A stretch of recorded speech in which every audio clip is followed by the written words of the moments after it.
Mort. Il ne sait pas. On répète la parole, il dit, je ne sais pas. Eh bien, le pasteur a décidé donc de ne pas le baptiser jusqu'à ce qu'il sache pourquoi et pour qui Jésus est mort. Donc, il n'a pas eu son baptême. Et sa grand-mère, qui était en campagne, est arrivée le samedi soir pour le culte du lendemain. Et à elle, on lui a dit, écoute, ton petit-fils n'a pas eu le baptême. Elle demande, mais pourquoi? Parce qu'on lui a posé la question, pourquoi, pour qui et pourquoi Jésus est-il mort? Et ton petit-fils, donc, n'a pas su répondre. Il dit, oh, c'est ça seulement? Il dit, ok, je vais aller présenter mes excuses auprès du pasteur. Il arrive auprès du pasteur, il dit, pasteur, pardonnez-nous. Nous vivons en campagne. Nous n'avons pas les informations. On n'a pas appris que Jésus était malade. À plus forte raison, mourir. Alors, entre les deux, qui a fait mieux?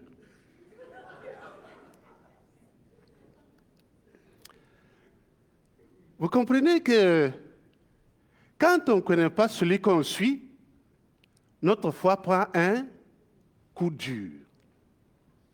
C'est vrai que cette question, cet exemple qui est une réalité d'ailleurs, est un peu, enfin ce sont des cas rares, certes, mais qui révèlent l'importance de connaître celui en qui nous avons cru. Notre connaissance, notre foi en Dieu devient solide lorsque nous découvrons davantage Dieu. Et il se trouve que ce Dieu-là, pour le connaître, il y a certainement des mesures, des comportements et des attitudes.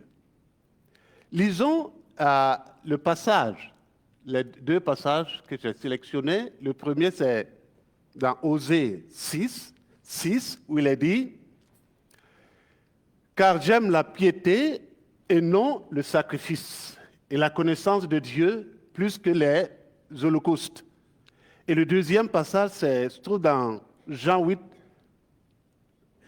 32. « Vous connaîtrez la vérité, et la vérité vous affranchira. » Le message, nous allons le construire, comme vous pouvez l'imaginer, sur ces deux passages. Vous savez que le premier passage se trouve dans l'Ancien Testament. Et nous l'avons à travers le prophète Osée, qui fait certainement partie de ce qu'on va appeler les prophètes mineurs, à un temps où les enfants d'Israël avaient compris que le bon croyant, c'est celui donc qui fait le sacrifice tout le temps, comme il est prescrit, et le mieux, c'est celui qui fait les holocaustes, parce que les holocaustes est l'acte religieux le plus élevé, plus que le simple sacrifice ordinaire. Donc, celui qui fait cela, pour eux, dans leur perception imaginaire, est la personne la plus appréciée par Dieu. Et en réponse à cette perception et cette pratique, Dieu va, à travers le prophète, donner un message puissant aux enfants d'Israël. Rappelons-nous que c'est Dieu lui-même qui a prescrit le sacrifice. Hein? Ce n'est pas l'être humain qui s'est arraché les cheveux pour instaurer le principe de sacrifice. C'est Dieu même qui l'a instauré. Mais là, Dieu dit, en fait, j'aime la piété plus que le sacrifice et la connaissance plus que l'Holocauste. Parce que le sacrifice et l'Holocauste, ce sont des moyens qui nous permettent d'atteindre effectivement la piété et la connaissance de Dieu. Ce n'est pas la finalité, le sacrifice. Ce n'est pas la finalité, l'Holocauste. Ce sont juste des moyens.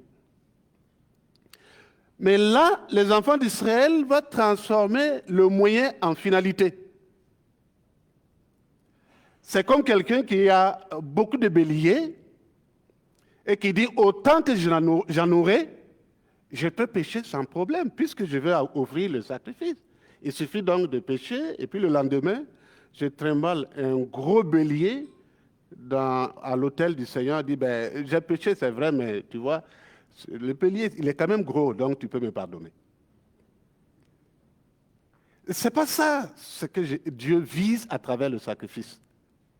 C'est au cas où, effectivement, nous commettons quelque chose, nous tombons comme nous sommes humains, que nous puissions faire le sacrifice pour réparer la faute, mais pas pour faire la faute, pour faire le sacrifice. Là, ça devient un autre problème. Et c'est pourquoi, et même si vous voyez, il a prescrit la circoncision, mais il dit, ben, écoutez, à un certain moment, il dit, arrêtez là. Je préfère la circoncision du cœur que la circoncision de la chair. Et là, Dieu, quand il parle de la connaissance, c'est parce qu'il sait que l'être humain, plus il le connaît tel que lui, il est la vérité, plus il s'engage pour le suivre et il est confiant.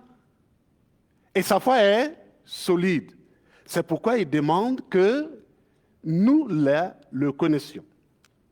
C'est vrai que nous avons parlé de la connaissance lors d'une des prédications, nous n'allons pas aller dans ce sens, mais il y a quand même le deuxième passage qui nous intéresse beaucoup.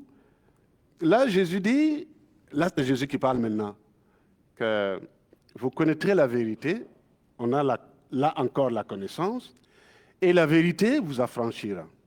Donc, vous allez connaître quoi? La vérité, et cette vérité va vous affranchir. Et quelle est cette vérité dont Jésus parle ici?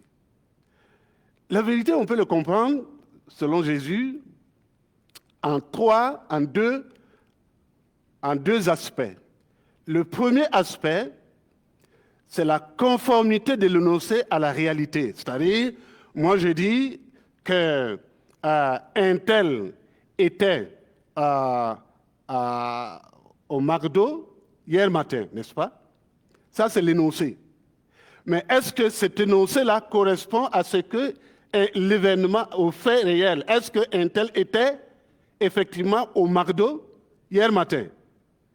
Si c'est le cas, donc c'est une vérité. Donc l'énoncé correspond à la réalité.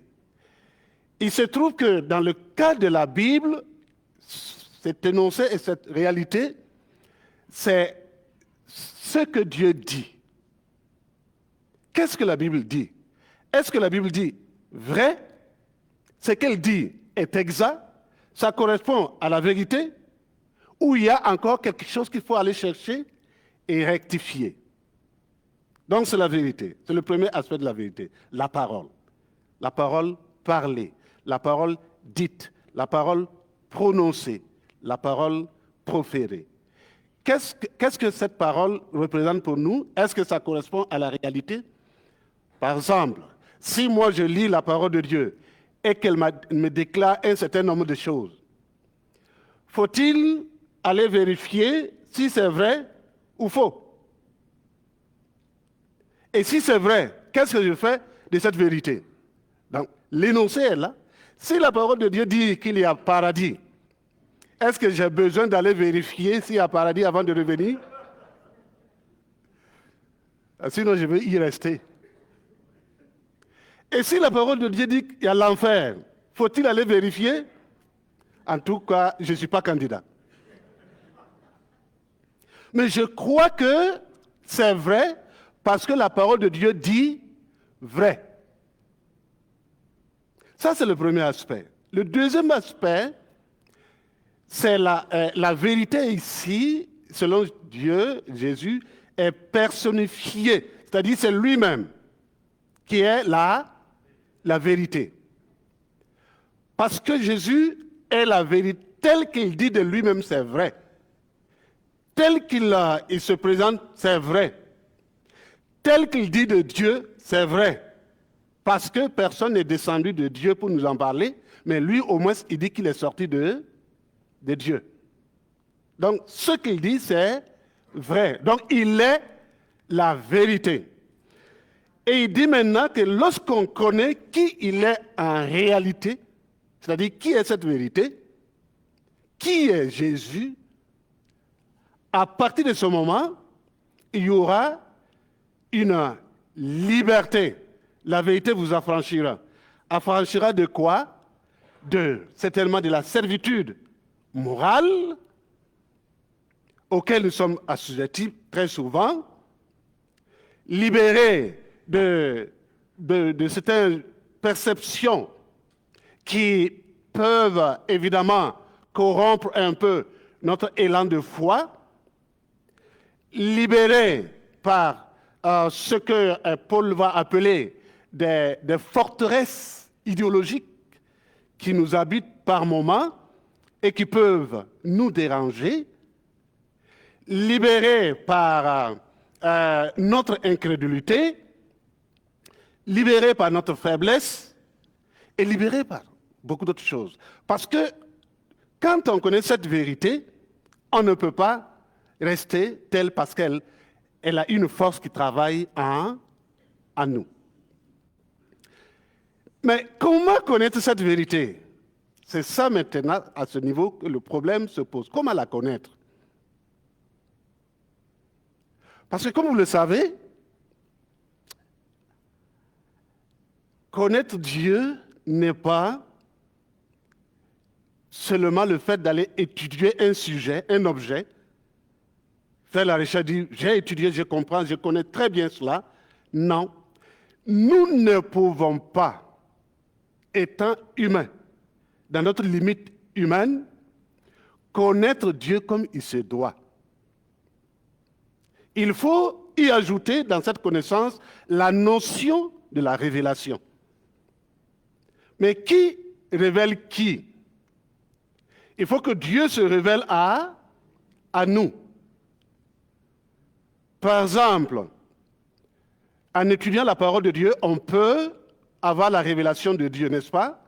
Mais en même temps, on peut étudier la parole de Dieu sans avoir cette révélation. Pourquoi? Parce que ça dépend de comment nous étudions la parole de Dieu. C'est ce que Jésus lui-même a expliqué en Luc en disant que la sémence est tombée dans une bonne terre. Le problème, ce n'est pas la parole de Dieu. Le problème, c'est quoi? La terre. Et qu'est-ce que Jésus appelle bonne terre? C'est un bon cœur, un cœur honnête et un cœur persévérant. C'est les deux éléments qu'il a cités pour caractériser la bonne terre. Rappelons-nous que là, pour ce qui est de la connaissance de Dieu, Dieu ne s'attend pas à ce que nous soyons des anges parfaits, agréables, saints. Ce n'est pas l'objectif de Dieu en s'approchant de nous. Mais l'objectif de Dieu est de nous amener dans la sainteté. Ce n'est pas nous trouver saints, mais c'est de nous amener à la sainteté. Il y a deux choses différentes. Parce que s'il doit trouver quelqu'un saint avant de le sauver, on ne parlerait pas de salut. Et qui est saint? En tout cas, peut-être vous, je vous en félicite. Mais en tout cas, moi, je ne le suis pas. Et si je l'étais, je ne serais pas sauvé non plus. Et ce que Dieu veut, c'est la disposition de notre cœur. Comment est-ce que nous nous approchons de Dieu? En ce moment, la parole de Dieu nous pouvons saisir la révélation de Dieu à travers la parole de Dieu. Je connais, j'ai suivi, je ne connais pas, j'ai suivi 2 débats des personnes qui ont pris au moins plus de 10 ans pour étudier la parole de Dieu dans le but de déceler des erreurs pour attaquer les chrétiens. Ils ont étudié la parole de Dieu, mais est-ce qu'ils ont été sauvés? Est-ce qu'ils ont connu Dieu? Non. Parce que la manière dont ils se sont pris pour étudier la Bible est totalement dans le décor. Mais celui qui s'approche de Dieu avec un cœur saint, sincère, honnête, quelle que soit sa situation, Dieu se révèle à la personne. Et c'est ça qui est très important. Notre Dieu n'est pas un Dieu méchant, mais c'est un Père aimant. En ce sens, il regarde nos cœurs. Oui, il est faible, mais est-ce qu'il a besoin de moi? Oui. OK, je me révèle. Et c'est la révélation qui va marquer, qui va nous aider à parfaire progressivement notre connaissance de Dieu, qui va renforcer notre foi. Si je posais par exemple la question, qui est ton Dieu? Ça paraît absurde de poser la question à un chrétien, qui est son Dieu? Je me suis converti, donc je connais Dieu. C'est facile à répondre. Mais ce n'est pas aussi évident que ça. Vous allez répondre en fonction de ce que vous connaissez de Dieu. Et ce n'est pas toujours évident que ce soit la bonne réponse. Voyez, revenons à ce passage où Jésus disait, « Vous connaîtrez la vérité et la vérité vous rendra libre. » Et repartez un peu en arrière dans l'Ancien Testament. Vous allez vous rendre compte que Dieu, pour que les personnages bibliques le connaissent, s'est révélé à ces personnes.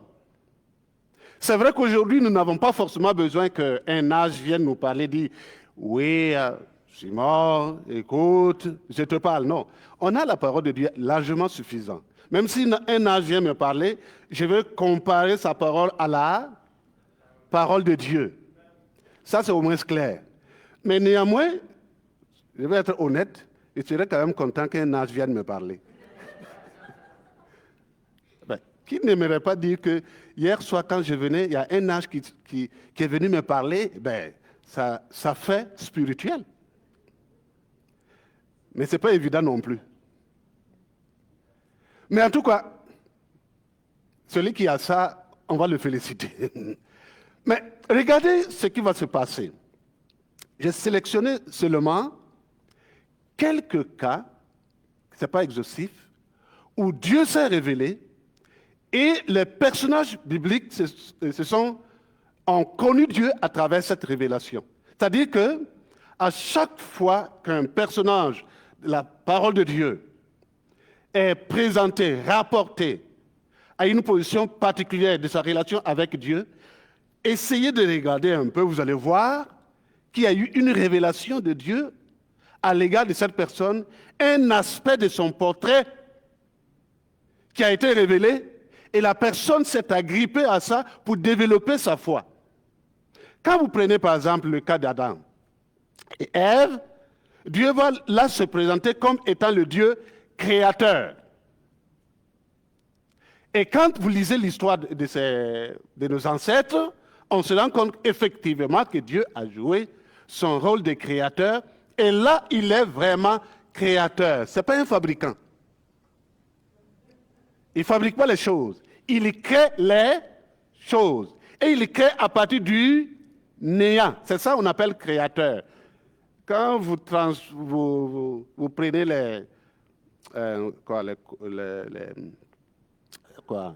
vous transformez les résidus du bois en papier, vous n'avez pas créé le papier.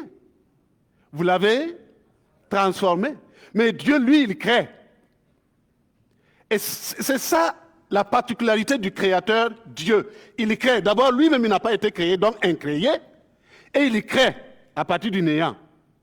Et c'est là, le début, voyez, sa révélation du début de l'humanité, c'est en tant que créateur.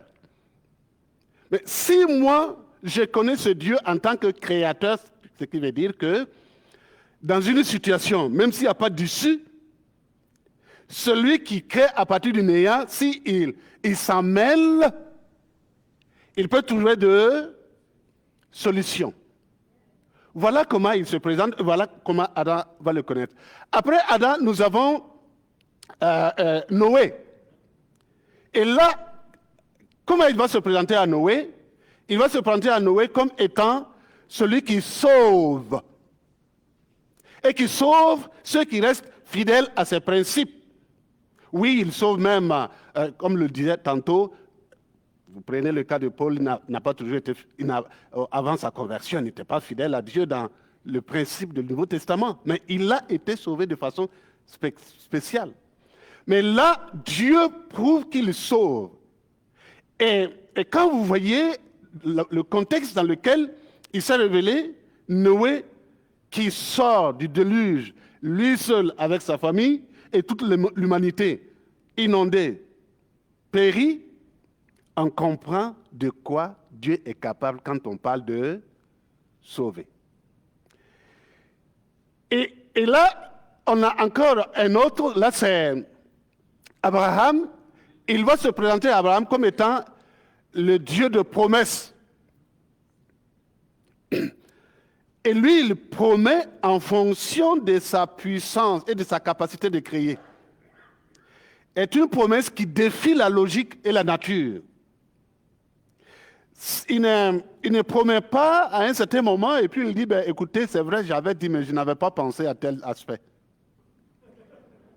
Et maintenant, je me suis rendu compte que c'est compliqué. Excuse-moi. Dieu ne fait pas ça. S'il l'a dit, c'est qu'il va le faire. Qu'on on croit ou pas, s'il décide de le faire, il le fait. Il a décidé de faire pour Abraham. Entre ça, ils hésitaient, mais Dieu l'a fait. Donc, il est celui qui est fidèle et qui accomplit ses promesses. Quand vous prenez Isaac, il se présente à Isaac comme le Dieu de bénédiction. Rappelez-vous qu'il est dit d'Isaac que ce jour-là, cette année-là, il a sémé, il a eu des récoltes en abondance parce qu'il a été béni par Dieu. Dieu de bénédiction. Ensuite, nous avons, après Isaac, nous avons maintenant Jacob qui est... il s'est présenté à Jacob comme le Dieu qui récompense. Et dans son principe de récompense, même si vous êtes traité injustement, Dieu peut vous récompenser. Combien de fois on a trompé Jacob? Oui, Jacob. D'accord. On va lui pardonner pour cette tromperie, mais on va revenir à la position où lui, il était victime. Mais lui aussi, il a trompé quand même. Mais combien de fois son oncle l'a trompé? Plusieurs fois. Mais qu'est-ce qu'il a fait? Dieu est venu, il a dit, si les humains ne peuvent pas te récompenser, moi je peux le faire. Et il le fait de façon extraordinaire. Vous voyez comment Dieu va lui dire? Il dit, tout simplement, prends pendant que tu conduis les troupeaux, il faut prendre une sorte de branche et tu places devant les troupeaux. Et quand les troupeaux rentrent en chaleur, en regardant cela, ils deviennent maquettés et tachetés. Et à partir de ce moment, tout ce qui est tacheté t'appartient. Et les autres la donnent à ton oncle. C'est comme ça. C'est-à-dire que c'est Dieu qui a donné la stratégie, le marketing. C'est lui qui l'a fait. Et Jacob ne fait que suivre ce qu'il a dit. Et finalement, il a reçu toute la récompense. Donc, il est le Dieu qui récompense. Et rappelez-nous Mardochée. Mardochée a posé un acte louable. Il n'a pas été récompensé. Il n'a pas réclamé non plus. Mais quand le moment est arrivé, Dieu a ordonné qu'il soit récompensé. Et de la meilleure façon. Imaginez votre ennemi qui se prépare à vous tuer. Et c'est lui maintenant qui tient un cheval sur lequel vous êtes assis et qui dit, voilà comment on doit élever quelqu'un que le roi veut honorer. Ça fait mal. Ça peut même tuer. Je ne sais pas comment ce monsieur de Hama a pu tenir. Il aurait pu tomber par une crise. C'est compliqué. Quelqu'un que tu prévois tuer dans quelques heures, et c'est lui maintenant que tu adores. Dieu, il est fort. Je ne sais pas quel mot il faut utiliser pour lui dire. Que le nom de notre Dieu soit béni. Alors Dieu y récompense. Avec Joseph, on se rend compte que c'est le Dieu qui accomplit ses promesses et les visions. Quand il donne une vision, si c'est lui qui a donné, c'est qu'il va le faire. Et qui élève au-dessus de toute estimation. Vous voyez, Joseph a eu ces visions, on a cru que non, ça ne peut pas se réaliser, mais avec Dieu, il les a réalisées. Avec Moïse, c'est encore une autre forme de révélation. Il a démontré là que il est capable de contraindre les plus puissants du monde à changer d'avis contre leur volonté. Voyez, pour le cas de Moïse, on a décidé tous les enfants mâles, n'est-ce pas? Et la même personne qui a signé le décret de tuer tous les enfants mâles, c'est cette même personne qui se retrouve en train de lever un enfant mâle qu'il avait ordonné de tuer. Et non seulement il l'élèvait, mais il payait sa mère comme fonctionnaire du palais pour allaiter son propre enfant. Je suppose que la famille avait des difficultés financières. Et puis, Dieu a réglé 2 problèmes en un seul coup. Le salut de la vie de Moïse et le salaire de la famille.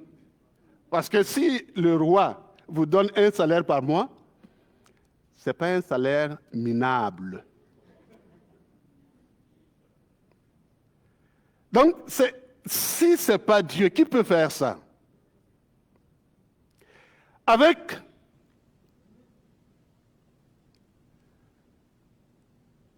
Josué, il va démontrer qu'il est le Dieu qui exauce nos prières. Mais c'est extraordinaire. Et remarquez très bien, vous allez beau dire que Dieu est ceci, Dieu est cela, ce n'est pas devant Josué. Ça ne passera pas. Vous dites que Dieu n'exauce pas. Et Jésus vous dit, mais moi j'ai prié, j'ai adressé la prière à Dieu et il a arrêté le soleil. Et vous dites quoi?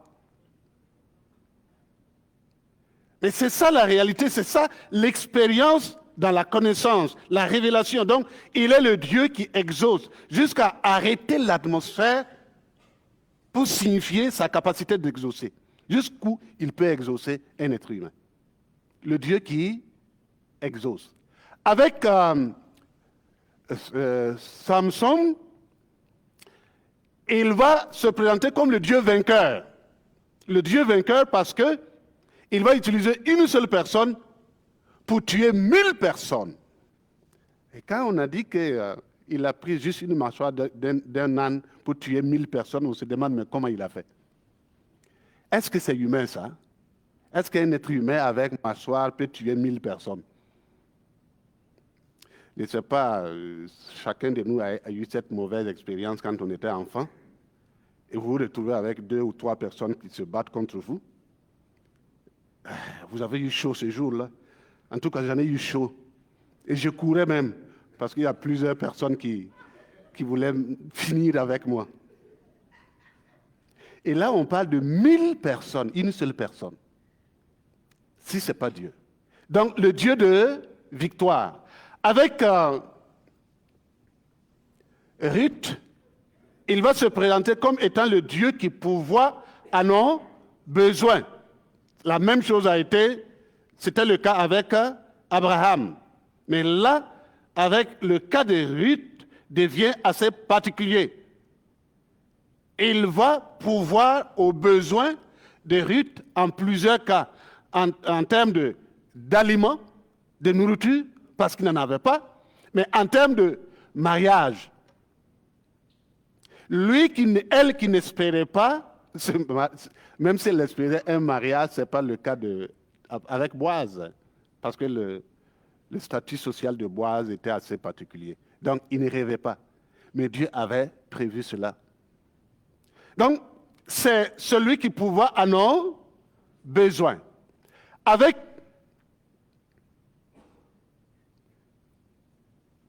Samuel, il se révèle le Dieu qui donne des précisions dans ce qu'il dit. On dit de Samuel que la parole de Dieu ne tombait pas à terre. Tout ce qu'il disait se réalisait. Et je veux aller un peu plus vite. Pas que je suis pressé pour finir, mais je veux aller plus vite. Avec David, c'est encore un autre aspect. Le Dieu qui choisit. Le Dieu qui désigne. Le Dieu qui vote pour ses enfants. Remarquez très bien. Quand, par exemple, il était question de désigner le fils du père de David pour régner, ni Samuel même qui a reçu le message de Dieu, ni le père de David, ni ses frères, aucun n'a pensé que David pouvait être retenu comme roi. Donc tout le monde a voté, sauf David. En fait, il n'était même pas là pour voter. Et c'est Dieu seul qui a voté pour David. C'est ça, non? Et quand Dieu désigne, il l'a désigné. Donc c'est le Dieu qui choisit. Lorsqu'il vous choisit, il vous a choisi. Tout ce que vous pouvez faire, c'est d'aller dans son sens. Et même s'il vous choisit et que les gens ne vous choisissent pas, c'est le choix de Dieu qui va. C'est-à-dire, si Dieu veut que vous deveniez le premier ministre du Canada et que tout le monde ne vous vote pas, si Dieu veut que vous soyez le premier ministre, un matin, vous allez vous réveiller premier ministre. On ne sait pas comment, mais ça peut arriver. En tout cas, je crois que ça peut arriver si Dieu le veut.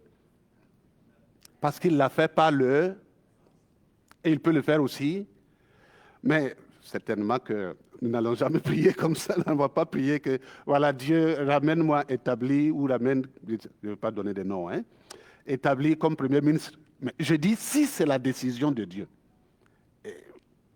il est libre de le faire.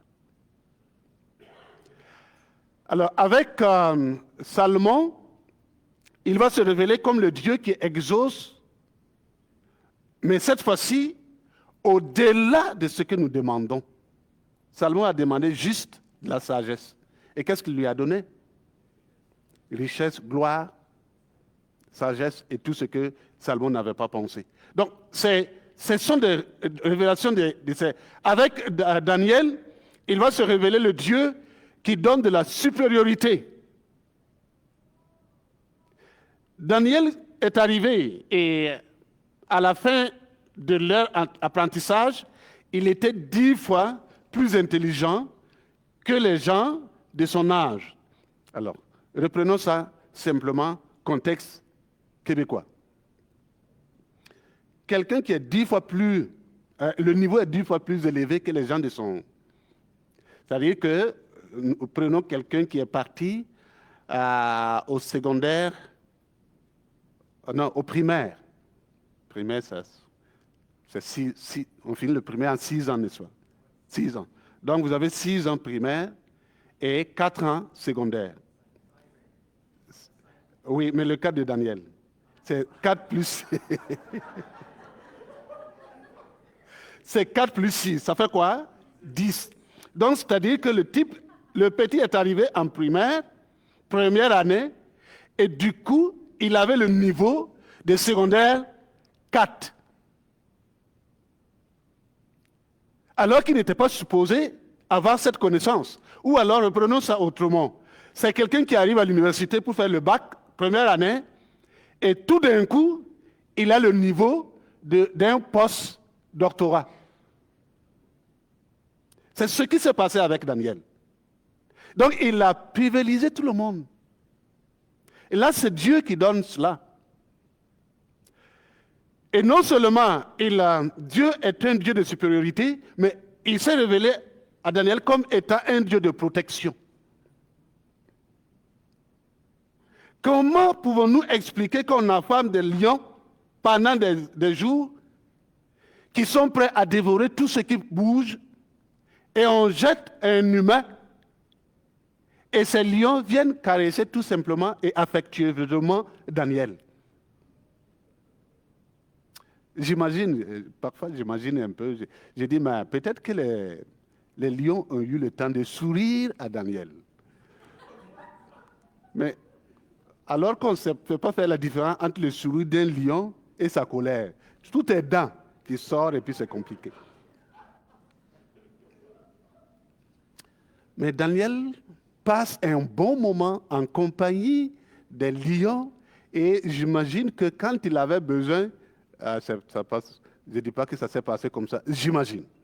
Quand il avait besoin de somnoler un peu, il s'est penché sur un lion, il s'est endormi tranquillement. Et le lion se lève le matin, il regarde le visage de Daniel, c'est sale, et puis il va le laisser pour nettoyer correctement. Je n'ai pas dit que ça s'est passé comme ça, j'imagine. Mais Dieu peut le faire. Avec Ésaïe, c'est la prophétie avec précision. Avec Jésus, il va se révéler comme étant Dieu qui aime tant.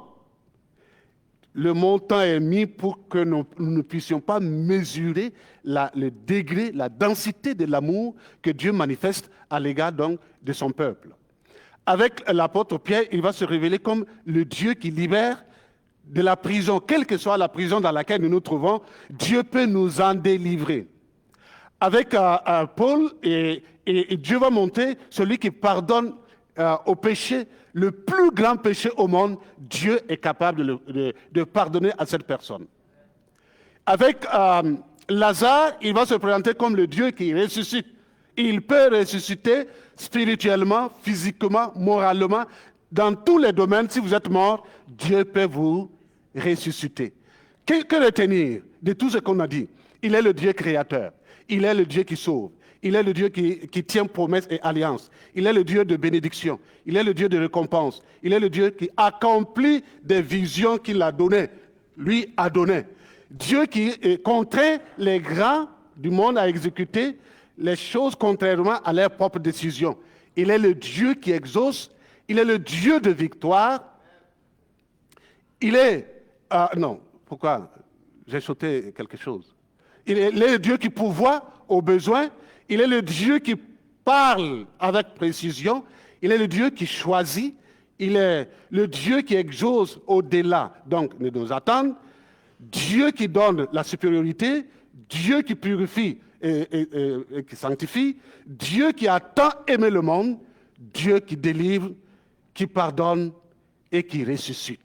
Si c'est Dieu qui est ton Dieu, souvent quand je fais face aux problèmes, voilà ce que je réfléchis. Je commence à voir les personnages. Dieu, comment tu as fait? Tu t'es révélé à telle personne, de telle manière. Et lorsque j'arrive à moi, le problème est déjà fini. Je n'ai pas dit que le problème est parti, mais dans mon cœur, je suis apaisé. Je peux affronter la situation parce que j'ai ce Dieu-là, le même Dieu de qui on dit qu'il est le même hier, aujourd'hui et éternellement, qui ne connaît aucune ombre de variation. Ce qu'il a fait hier, il peut aussi le faire aujourd'hui. À partir de ce moment, je suis tranquille, je suis apaisé.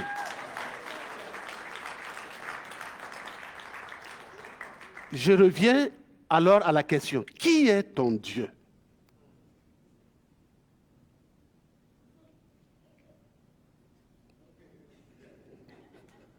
Qui est ton Dieu? Là, nous avons juste fait baliser le terrain, un aperçu, mais on aura l'occasion de revenir pour prendre des cas précis et parler de comment Dieu se révèle et comment nous pouvons saisir cette révélation que Dieu nous apporte. Que le Seigneur nous bénisse, qu'il nous fortifie dans le nom de Jésus. Nous allons prier. Seigneur, nous avons besoin que tu viennes nous aider à saisir davantage qui tu es. Que nous puissions dire comme l'apôtre Paul, je sais en qui j'ai cru. Quelle que soit la situation devant laquelle nous nous trouvons, fortifie notre foi et donne-nous cette force au nom de Jésus. Amen. Merci. Dieu vous bénisse.